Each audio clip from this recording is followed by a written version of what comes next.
Muhammadin wa ala alihi wa ashabihi ajma'in. La halla wa la quwwata illa billahil aliyyil azim. Hadratal muhtaramin, para kiai, para alim, para ibu nyai, ustad ustadzah ingkang tansah kawula hormati, Forkom Pincam Kecamatan Comal, Bapak Camat ataupun yang mewakili Bapak dan Ramil, Bapak Kapolsek,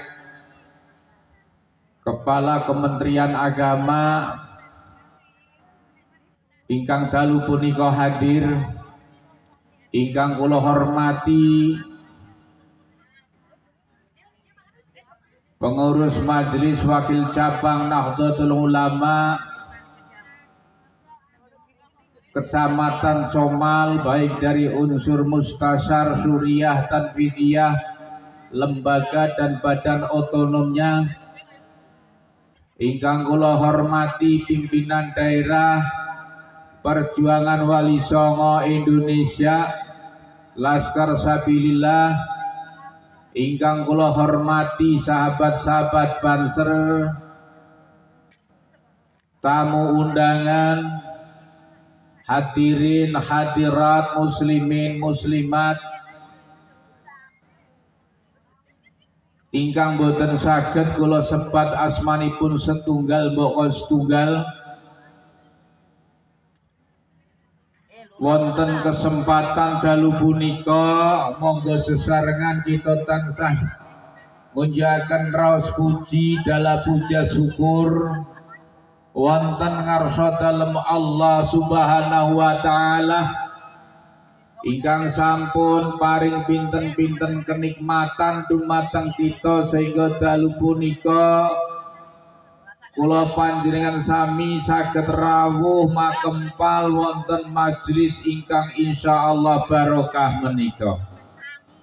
Sholawat salam kunjuk dumateng junjungan kita baginda Rasulullah Muhammad sallallahu alaihi wasallam ingkang kita dereki tindak lampahipun lan ingkang kita tenggo-tenggo syafaatipun khususipun benjang wonten ing yaumil kiamah. Hadirin hadirat ingkang kula hormati, wau sampun disebutaken kalian pembawa acara, nami kula sampun jelas cekak jenengan mesti pun pirsa napa mlinek asring ziarah wonten ing Kudus. Teng mriku mesti wonten nami kula teng ekstalase jeneng Mubarak. Asli kula Cilacap terus sakniki mondok wonten ing Wonogiri. Wono kuwi alas, giri kuwi gunung. Gunung tur alas. Daerah kidul, ujung kidul perbatasan Pacitan, Jawa Tengah. Kabupaten yang paling strategis sebab diapit oleh dua provinsi satu negara. Sebelah timur Provinsi Jawa Timur, sebelah barat daerah istimewa Yogyakarta, sebelah selatan Samudra Australia. Keratone Mbah Nyai Roro Kidul. Pun nate teng Wonogiri, Bu. Alhamdulillah kula niki wau dadak ditelepon panitia. Saking Wonogiri mau ya mlayune ora mudeng, supire ngebut banter sebab waktune pun mepet. Jam sekawan kula wau pas rapat Banggar ditelepon napa saged teng Comal Pak, Pemalang. Waduh, kula tasih rapat acara napa? Acara ceramah. Kula mboten nate ceramah kon ceramah. Kula ndredeg lungguh teng ajeng panjenengan niki. Kula mboten nate ceramah, mboten nate pidato, ken ceramah teng ajeng jamaah ingkang kathah mados ngaten menika. Kula pas sidang badan anggaran teng DPRD kula jawab nggih mugi-mugi mengke kula saged. Ning kula mboten janji mergo kula tesih kathah gawean. Kula nyuwun estu Pak saged mriki sebab Kyai Imad niki mboten saged. Wonten kepentingan wonten ingkang mboten saged dipun tilar. Dilalai kalau ditelepon sebab mungkin posisi kula selaku ketua PWI teng Jawa Tengah, juga selaku ketua PWI pusat.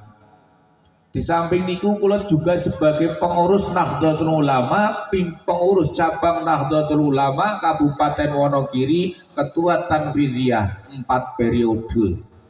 Wah, kemaruh. Ten PWNU kula nggih alhamdulillah dados wakil ketua Tanfidiyah pengurus majelis pengurus wilayah Nahdlatul Ulama. Ning kula kalau wingi mengundurkan diri sebab sudah terlalu banyak kegiatan baik di PWI maupun di NU-nya. Saya memilih untuk PWNU Jawa Tengah mengundurkan diri karena saya agar lebih fokus menjalankan tugas-tugas keorganisasian baik di NU tingkat kabupaten maupun di PWI. Kok jadi ketua NU kok ya melu-melu ngurusi PWI Pak? Mboten napa-napa. Padha wae tujuane padha, tujuane kangge kesaenan. Mboten wonten sing beda. Anggaran dasare visi misine dilalai akidah sama Ahlus Sunnah wal Jamaah An-Nadiyah. Niku padha mawon. Lah niki acaranipun alhamdulillah acara dalu menika acaranipun memperingati tahun baru Islam nggih. Tahun baru Islam. Suronan ngatenipun kados tenggen Solo kan suronan nggawa kebobole keliling wonten Keraton Yogyakarta. Wonten Keraton Ngasurakarta Hadiningrat. Setiap malam suro. Tahun baru Islam menika merupakan salah satu momentum yang sangat penting bagi seluruh umat Islam wonten ing alam dunya. Kula pun pirsa, kula panjenengan sampun pirsa. Berbeda dengan tahun baru Masehi, di mana tahun baru Masehi ini dirayakannya dengan pesta kembang api yang luar biasa meriahnya. Tetapi kalau tahun baru Hijrah ini dijadikan renungan bagi kita umat Islam untuk mengevaluasi, untuk mengintrospeksi diri kita agar lebih baik daripada hari kemarin. Hijrah menurut bahasa itu artinya pindah. Tetapi secara konteks Islam bahwa hijrah itu bukan hanya sekedar pindah, sebagaimana Rasulullah Muhammad SAW pindah dari Mekah menuju ke Madinah. Lebih dari itu bahwa hijrah ini adalah perpindahan dari kegelapan menuju dari kegelapan menuju ke terang benderang, kemudian dari kemaksiatan menuju ketaatan, dari kemarahan menuju kesabaran. Peningkatan yang lebih baik, peningkatan yang lebih bagus daripada hari-hari yang kemarin. Itu pentingnya di dalam tahun Hijriah. Jadi bukan hanya sekedar berpindah. Sing maune seneng maksiat nggih, dengan adanya tahun baru Hijrah jadi taat. Sing maune seneng marah jadi sabar. Sing senenge maune seneng provokasi konco-koncone supaya padudon jadi tahun baru Hijrah niki ganti. Ampun sok provokasi, ampun sok menghasut masyarakat untuk melakukan kegiatan-kegiatan yang bisa membahayakan keutuhan bangsa dan negara Republik Indonesia.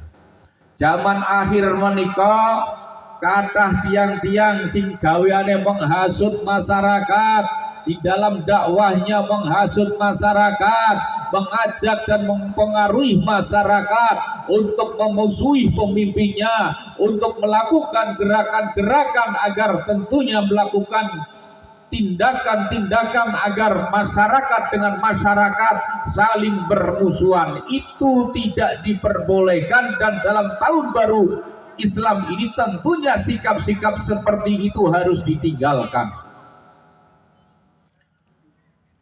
Sing maune seneng ngapusi yo tentune di tahun baru Hijriah, tahun baru Islam ini dirubah. Sing maune seneng membelokkan sejarah ya di tahun baru Islam ini dihentikan. Jangan suka membelokkan sejarah. Mungkin panjenengan sudah melihat video dan YouTube saya yang sering beredar, bagaimana saya memperjuangkan, bagaimana saya membela kiai-kiai Nahdlatul Ulama yang dihina dan dicaci maki oleh oknum-oknum yang tidak bertanggung jawab. Baru saja terakhir kemarin di Purworejo, di Purworejo, ulama Nahdlatul Ulama, Mustasar Nahdlatul Ulama, Kiai Sepuh Kiai Zainal Abidin Al-Hafidh diturunkan dari panggung, maka kami juga turun bagaimana mengawal kiai itu agar tidak dihina kembali dan tidak terjadi penghinaan-penghinaan kepada kiai di Indonesia ini. Karena kiai ini jasanya luar biasa kepada bangsa dan negara, kepada umat. 24 jam membimbing umat, ngajari ngaji alif ba ta sa. Ketika ada tetangga yang sakit, kiai yang diundang. Ketika tahlilan, kiai yang diundang. Gak ada lainnya kiai. Wong mitoni, wong nopo mesti butuh kiai. Ning kiai pada saat ini banyak sekali yang melakukan penghinaan-penghinaan kepada kiai, dan kita tentunya sebagai umat Islam, sebagai warga Nahdlatul Ulama harus berani bertindak untuk menegakkan kebenaran. Maka ketika itu pada beberapa tahun yang lalu saya di Kabupaten Wonogiri, salah satu ketua Tanfidiyah dan koordinator PCNU Solo Raya yang berani menginstruksikan untuk Solo Raya dan Wonogiri kami larang untuk mengundang Habib ketika ada kegiatan-kegiatan resmi organisasi. Instruksi saya ini bukan karena kebencian, tidak. Karena banyaknya laporan dari masyarakat, banyaknya masukan dari umat. Ketika datang Pak di tempat saya, banyak sekali kegiatan-kegiatan pengajian yang dilaksanakan oleh Habib, tetapi sangat membebani masyarakat. Napa niku? Kula sok disuwuni mendo, disuwuni artos menten setiap pengajian. Terus kula adakan pertemuan PCNU Solo Raya. Ternyata keluhan-keluhan itu sama, di Klaten sama, di Sukoharjo sama, di Sragen sama, di Karanganyar sama, semuanya sama, sehingga kita membuat kesepakatan pada saat itu Solo Raya untuk diinstruksikan kepada seluruh warga Nahdlatul Ulama, pengurus-pengurus lembaga Nahdlatul Ulama mulai MWC sampai ranting untuk tidak mengundang Habib pada acara-acara keorganisasian. Lho Pak, apa ora wedi nek jenengan dipecat kok NU? Boten, ini tugas saya. Pak, jenengan boten wedi nek jenengan ditokne saka NU, boten wedi. Yang saya takuti justru saya takut manakala saya menjadi ketua NU tapi saya tidak bisa berbuat banyak ketika kiai-kiai NU di daerah dihina, direndahkan oleh kelompok-kelompok dan oknum habaib. Itu yang saya takuti. Saya takut menjadi ketua Tanfidiyah PCNU ketika saya melihat sejarah NU dibelokkan, sejarah Pagar Nusa dibelokkan, Jakman dibelokkan, NU sendiri dibelokkan, tapi saya selaku pengurus NU tidak bisa berbuat banyak. Itulah yang saya takuti. Kalau soal dipecat, saya tidak takut karena jabatan adalah amanah. Saya dihentikan boten badhe melawan karena saya melakukan hal yang benar, menjaga marwah dan kewibawaan Nahdlatul Ulama. Walaupun saya dipecat di NU, tapi saya sampai kapanpun tetap NU, tetap NU. Berjuang di NU tidak harus di struktural para rawuh. Dawe Mbah Hasim, sapa sing gelem ngurusi NU bakal tak dadi santriku. Sapa sing tak daku dadi santriku tak dongake sak anak putune husnul khotimah. Dadi dawe Mbah Hasim, sapa sing gelem ngurusi NU, ora sapa sing gelem dadi pengurus NU. Nek pengurus NU niku kan terbatas. Dadi sapa sing gelem ngurusi NU tak daku dadi santrine.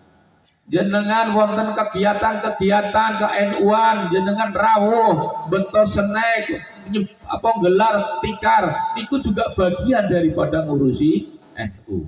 Membela kiai NU, ngeluruske kiai NU, ngeluruske sejarah NU, menjaga makam-makam yang dipalsukan juga bagian daripada ngurusi Nahdlatul Ulama. Ini yang terpenting para bapak, para ibu sekalian. Kula nek melihat kejadian fenomena seperti ini kadang sangat sedih dan sangat menangis. Dunia kok wis koyo ngene. Dunia kok wis koyo ngene. Apa iki tanda-tanda zaman akhir? Pramila kita sedaya kedah sadar sebagai umat manusia. Kita harus berani mengatakan bahwa kalau benar kita katakan benar, kalau salah kita katakan salah. Di tempat-tempat saya di Wonogiri banyak sekali masjid-masjid yang awalnya dikasih tanda nama Ba'alawi. Alhamdulillah dengan kesadaran masyarakat, pada kesadaran para pengurus-pengurus Nahdlatul Ulama di sana, nama simbol-simbol Ba'alawi di masjid yang memang dibangun dari masyarakat itu sendiri, swadaya dari masyarakat sendiri, mereka sekarang sudah diganti tanpa simbol, tanpa tanda Ba'alawi. Murni hasil pembangunan, hasil perjuangan rakyat setempat. Karena jarang di tempat saya loh ya, itu Habib bantu masjid itu jarang. Oke tenggen Wonogiri niku Habib malah jaluk bantuan. Nek teng mriki mbuh mboten ngerti. Nek tenggen kula niku kula cerita tenggen kula Habib. Di samping itu para rawuh berjuang untuk menegakkan kebenaran ini memang banyak sekali tantangan dan rintangannya.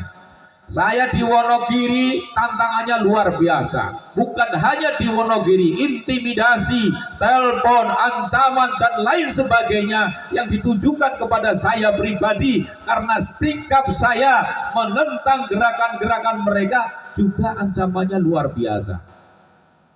Tapi bismillahirrahmanirrahim, bahwa niat saya adalah untuk menyampaikan sebuah kebenaran. Apapun resikonya tentu akan kami terima. Apapun resikonya.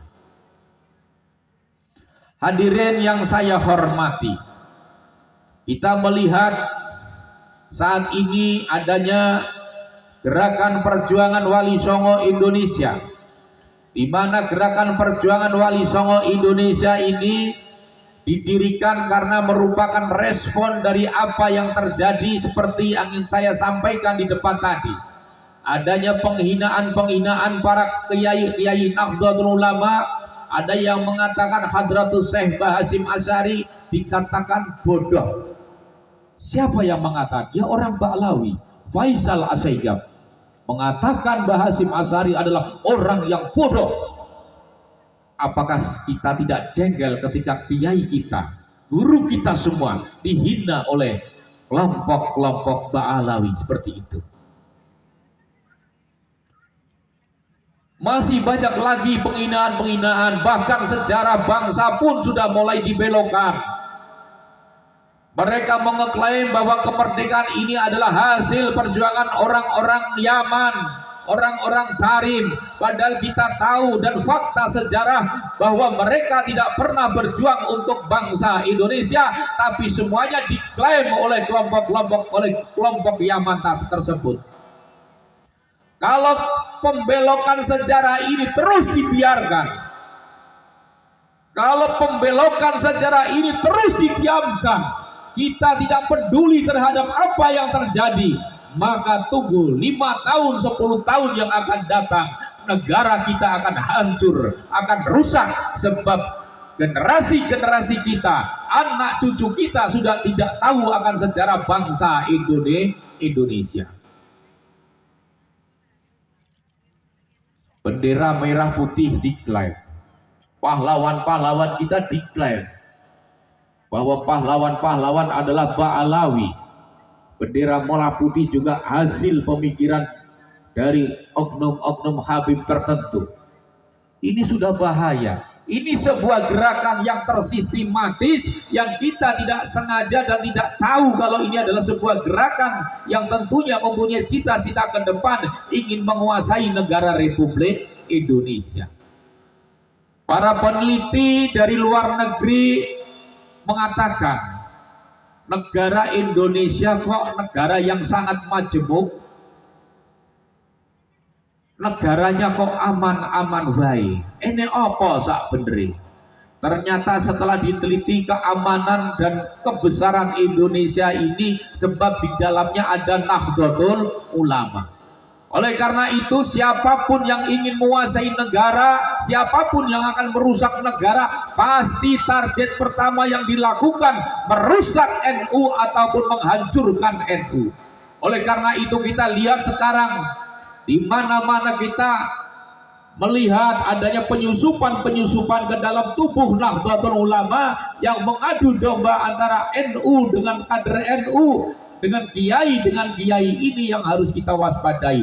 Termasuk di dalamnya adalah pembelokan sejarah Nahdlatul Ulama. Oleh karena itu kehadiran PWI nggak usah dikhawatirkan. Keberadaan Laskar Sabilillah nggak usah dikhawatirkan, semuanya adalah kader-kader Nahdlatul Ulama, semuanya adalah warga Nahdlatul Ulama.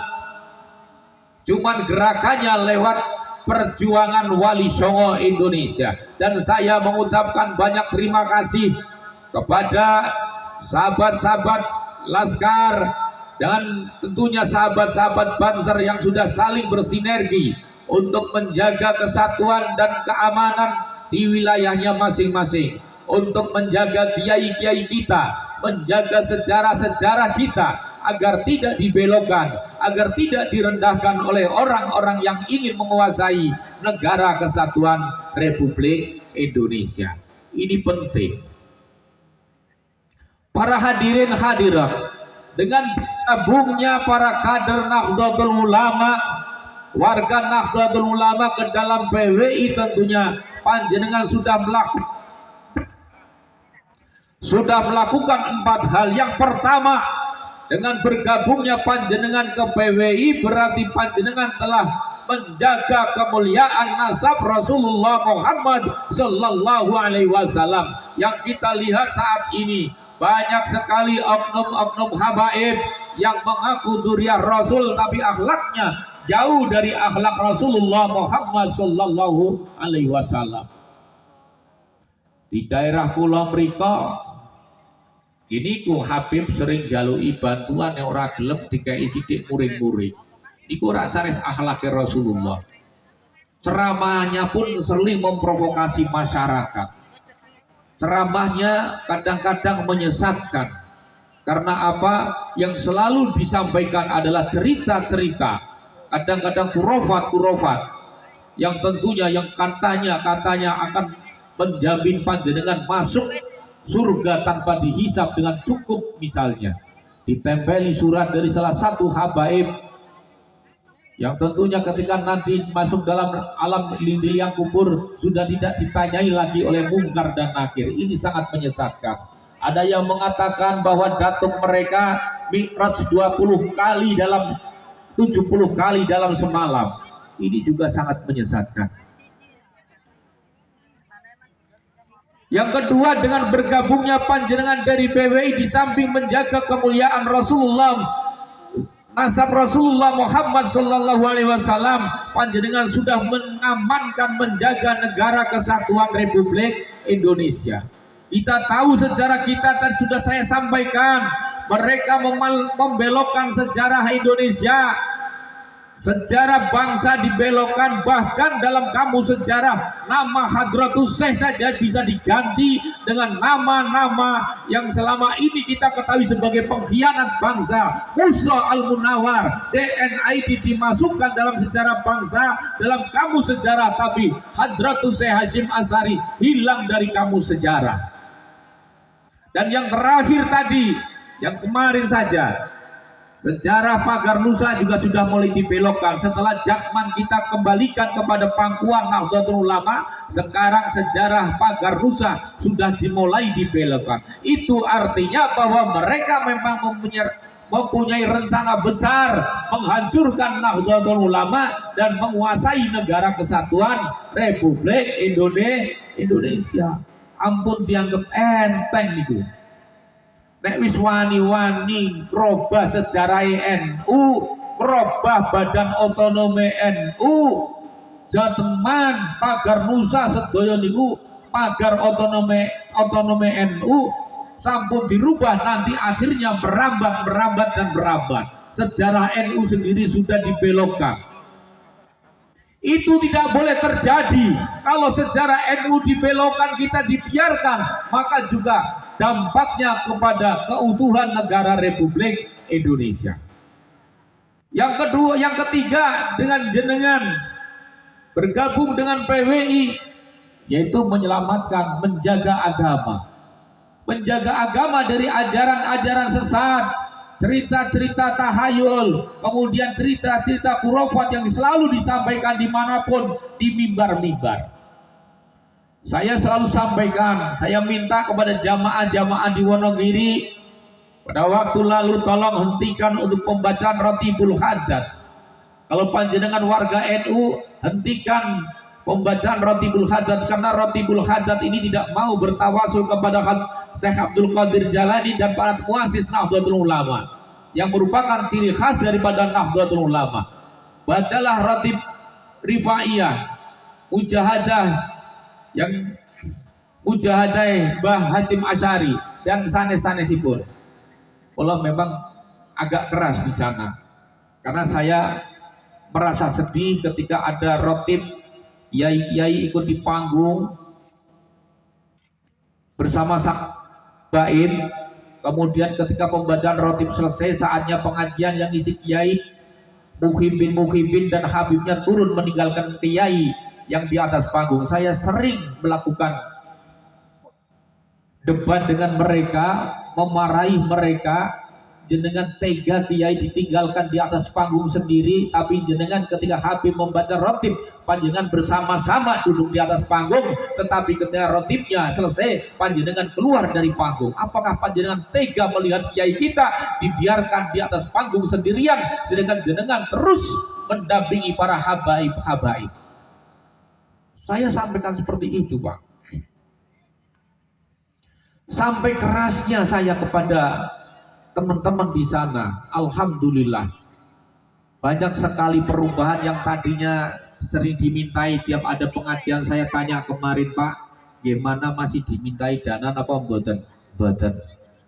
Saniki sampun mboten. Dan alhamdulillahnya lagi, pengajian lokal saniki sampun menggunakan para ustadz-ustadz, kiai-kiai ini alumni pesantren. Sing ilmune jelas, maca kitab yo jelas, maca Qur'ane yo jelas.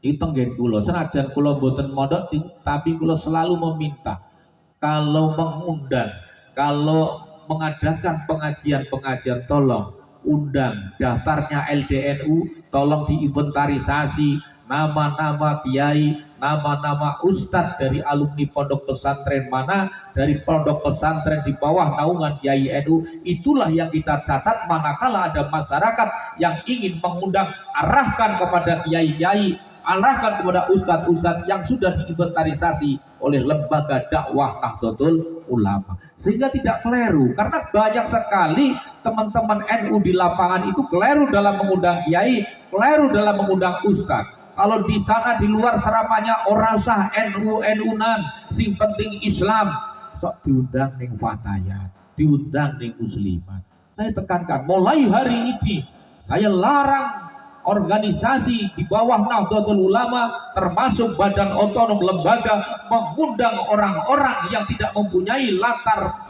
belakang pesantren ataupun latar belakang Nahdlatul Ulama. Ini untuk menjaga NU ke depan. Karena semakin banyak di abad kedua ini tantangan Nahdlatul Ulama bukan semakin ringan tetapi semakin berat, karena banyak sekali persoalan-persoalan yang ada di tengah-tengah masyarakat. Termasuk salah satunya adalah menghadapi orang-orang yang punya kepentingan sebagaimana yang saya sampaikan. Bapak Ibu hadirin hadirat ingkang kula hormati. Kula nggih aktif di kegiatan ngaten niku kadang-kadang nggih nyonya kula nggih wanti-wanti lho Pak, wong wis saya tua kok apa dadak ngaten. Kok wis ning omah ngomong putu-putune, lha kok nek apa-apa karo kowe iki piye to Pak?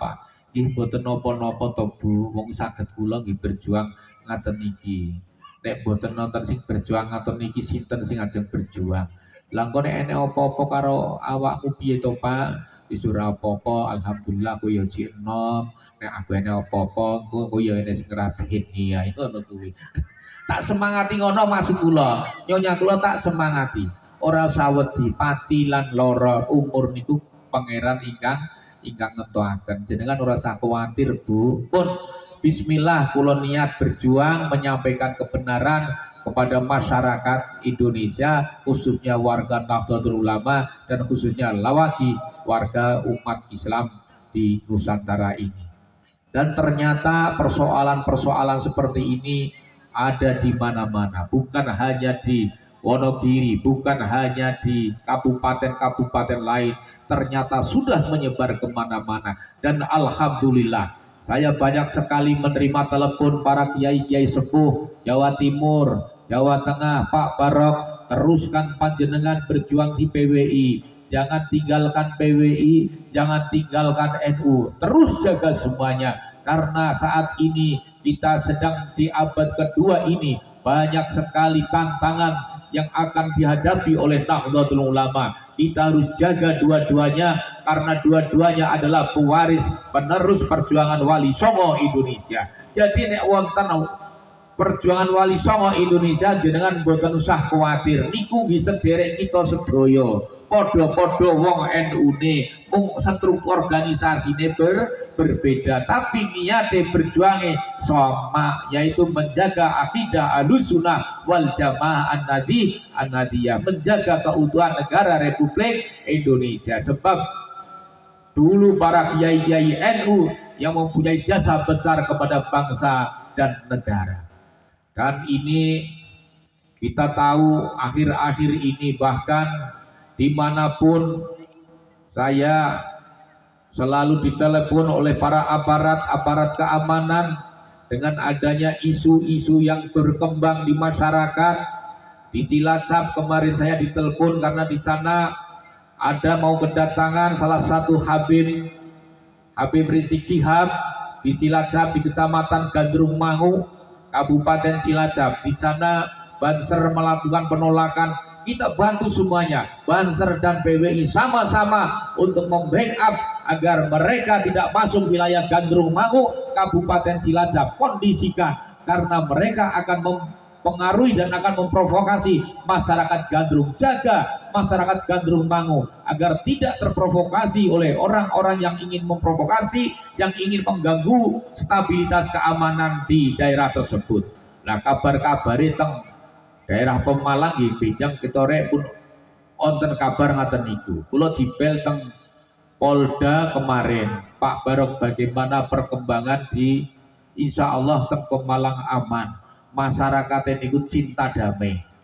Lo katanya teng daerah Petarukan itu benjang wonten Petarukan apa nih kok?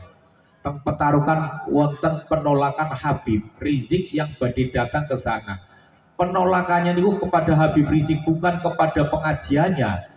Orang-orang ini kadang sering memutarbalikan, menggoreng masalah seakan-akan bahwa Laskar Sabilillah itu anti pengajian. Yang ditolaknya adalah orang yang sering memprovokasi rakyat Indonesia, yang sering menghasut rakyat Indonesia untuk berhadapan-hadapan sesama bangsa Indonesia itu sendiri. Itu yang kita lawan. Tapi banget pintere mereka sehingga menggoreng seakan-akan ini Laskar Sabilillah itu anti pengajian. Dikatakan bahwa Laskar Sabilillah itu adalah PKI yang tidak suka dengan kegiatan-kegiatan keagamaan. Saya sampaikan, tidak usah marah. Kita ini penerus perjuangan Wali Songo. Jadi dituduh apa saja sudah jangan marah, karena masyarakat sudah tahu. Seperti falsafah di dalam sholat di tahiyat, ketika pembacaan at-tahiyat itu kan yang ngacung jarinya ke sana satu, tunjuk jarinya, terus kemudian yang mengacung kepada dirinya sendiri adalah lebih banyak. Kalau mereka mengatakan bahwa PWI PKI, Laskar Sabilillah PKI, siapa yang PKI sendiri? Masyarakat sudah pintar, masyarakat sudah tahu, sebab mereka sudah tahu rekam jejak mereka, siapa Musa Al-Munawar, siapa DN Aidin, siapa yang tentunya selama ini membuat kekacauan, termasuk salah satunya adalah yang mengebom di Candi Borobudur, yang melakukan gerakan-gerakan teroris. Itu siapa? Masyarakat sudah bisa membaca dan melihat di media-media sosial, di YouTube, di internet, semuanya sudah paham. Jadi teman-teman Laskar Sabilillah, ketika panjenengan dituduh seperti itu, gak usah marah, sebab masyarakat sudah semakin pintar, sudah bisa menilai. Oh, nek Laskar Sabilillah bantu masyarakat, bareng-bareng kerjasama dengan Banser, utuh PKI. Nek PKI niku kan kadang-kadang gelem malsoni apa-apa, ajangankan cuman duriah Rasul, wong kabeh dipalsu. Lah niku kan sanes ajarane Islam.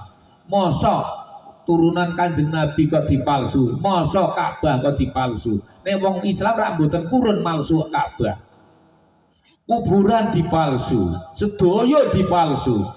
Tapi ini juga kadang-kadang salah kita juga ketika kita mengajak para jamaah untuk ziarah ke makam. Para pemimpin, para ustadz yang mendampingi tidak pernah menyampaikan sejarah. Misalnya ini ada makam ini, tidak pernah mau menyampaikan sejarahnya. Mestinya para kiai-kiai, para ustadz-ustadz yang sering mengajak jamaahnya untuk ziarah ke makam-makam kiai, sampaikan sejarahnya. Ini makamnya kiai ini, lahir pada tahun ini, beliau jejaknya seperti ini, dia adalah orang Indonesia asli, bukan orang luar negeri, dan beliau ngajinya di sini. Harus disampaikan kepada jamaah yang ziarah. Jangan sampai ziarah hanya cukup ziarah, tidak tahu yang di depannya makam atau tidak, asli atau tidak.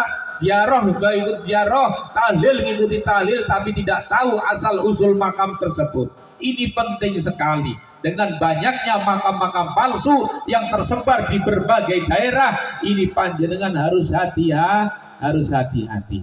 Mudah-mudahan dengan banyaknya kejadian-kejadian, seluruh masyarakat semakin terbuka, semakin bisa membedakan mana yang baik, mana yang tidak baik, mana yang asli, mana yang tidak, mana yang dzurriyyah Rasul benar, mana yang dzurriyyah Rasul bohong.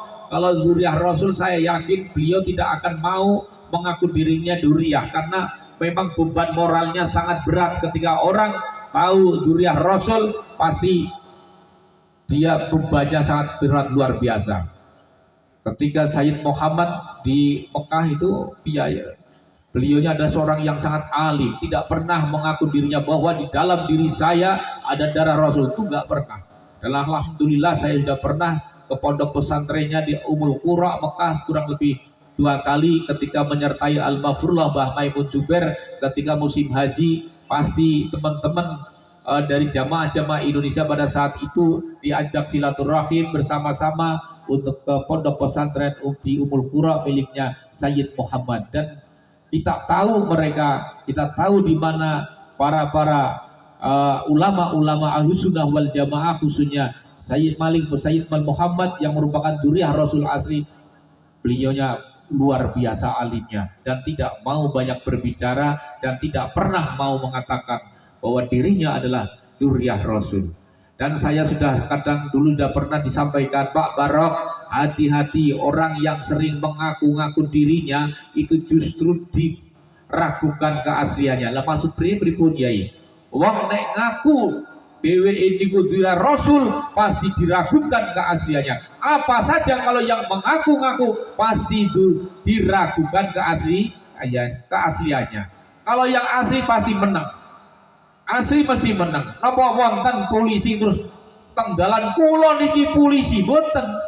Sebab masyarakat pun ngerti wong nek niku polisi. Wong sing ngaku-ngaku polisi tengah dalan biasanya niku polisi gadungan. Sami.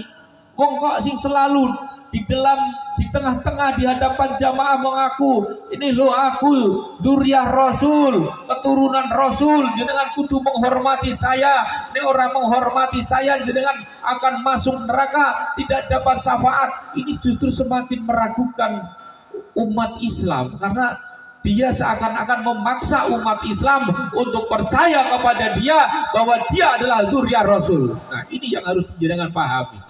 Orang yang mengaku-ngaku itu justru diragukan keasliannya. Orang yang mengaku dzurriyyah Rasul, baik dimanapun, di depan publik, di depan jamaah maupun di mana-mana, yang selalu membanggakan dirinya adalah dzurriyyah Rasul, pasti diragukan keasliannya. Nek jenengan ngeyel, coba ditantang DNA, pasti tidak mau kalau orang-orang seperti ini. Tapi kalau yang dzurriyyah Rasul sendiri, saya yakin orangnya akan alim, meneng, tidak pernah menunjukkan dirinya sebagai dzurriyyah Rasulullah Muhammad sallallahu alaihi wasallam. Oleh karena itu, momentum tahun baru hijrah ini, mari kita berbenah diri, mengevaluasi diri kita, memperbaiki diri kita. Apakah diri kita sudah baik atau belum? Kita bisa melihat juga orang lain. Oh iya, di tahun baru hijrah ini saya banyak sekali mendapatkan ilmu dari para kiai-kiai. Kalau orang-orang yang mengakui, yang selalu membanggakan, itu berarti adalah diragukan keasliannya dan lain sebagainya. Inilah yang harus saya sampaikan kepada panjenengan pada malam hari ini dengan waktu yang sesingkat-singkatnya, karena ya memang ini cuma terbatas waktunya. Saya harus pulang lagi ke Wonogiri. Perjalanan Wonogiri ya kurang lebih 6 jam. Saya dari Solo ke Wonogiri kurang lebih 2 jam, kesininya kurang lebih 4 jaman lah, 4 jaman lebih. Karena ke Solo Wonogirinya sudah tidak ada jalan tol, sehingga melalui jalan biasa, sehingga membutuhkan banyak sekali waktu. Dan Wonogiri ke tempat saya masih kurang lebih 45 menit. Saya perbatasan dengan kota Reog, Ponorogo. Kalau asli saya Cilacap. Nah, oleh karena itu nyuwun pangapunten estu punapa ingkang saged kula aturaken, kirang langkungipun wonten lepat kula nyuwun pangapunten.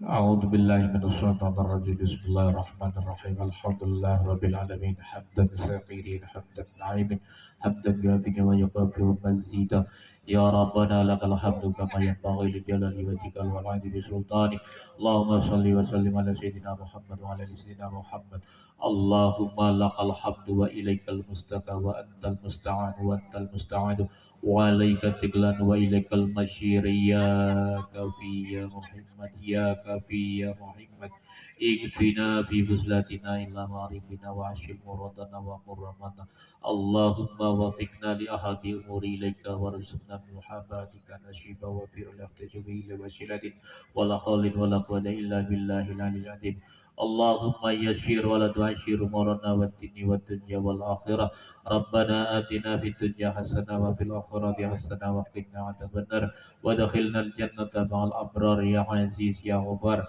يا رب العالمين سبحانك ربك رب العزة عما يصفون والسلام على المرسلين والحمد لله رب العالمين